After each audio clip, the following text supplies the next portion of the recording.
tutorial on how to make the cat Christmas stocking. First of all, cut out your templates and stick them together. And once you've done that, lay them on your fabric, and you'll need to cut out one in the larger template for the pocket, and you'll need to cut out 2 pieces of fabric, one for the front and one for the back of the smaller template. I've cut out a pocket, a front, a back and a tab, and I've put iron-on medium weight interfacing onto the back of all fabric.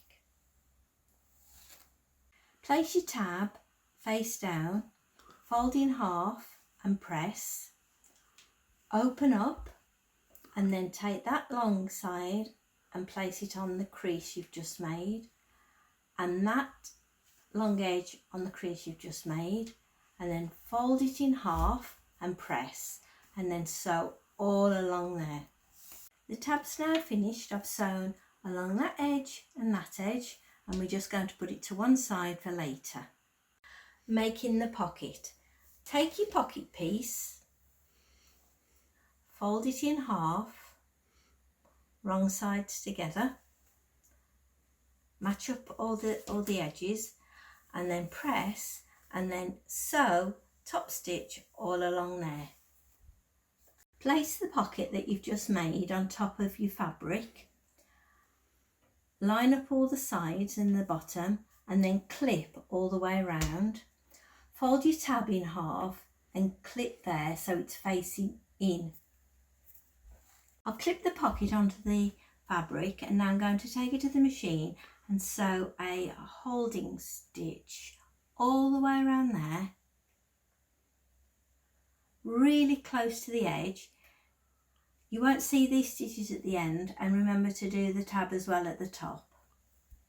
Place the remaining piece of fabric right sides together on top and clip or pin all the way around.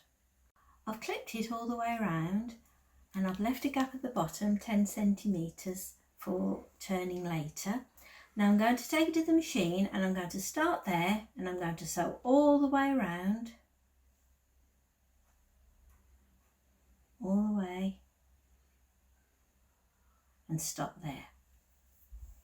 I've sewn all the way around, I've clipped the corners, and I've clipped the round edges to reduce bulk, and now I'm going to turn it the right way by pulling it through the gap that we left at the bottom. Stitch into place there just to keep the fold in place, and then add a button. I've added a button and a ribbon, and that's your cat Christmas stocking all finished.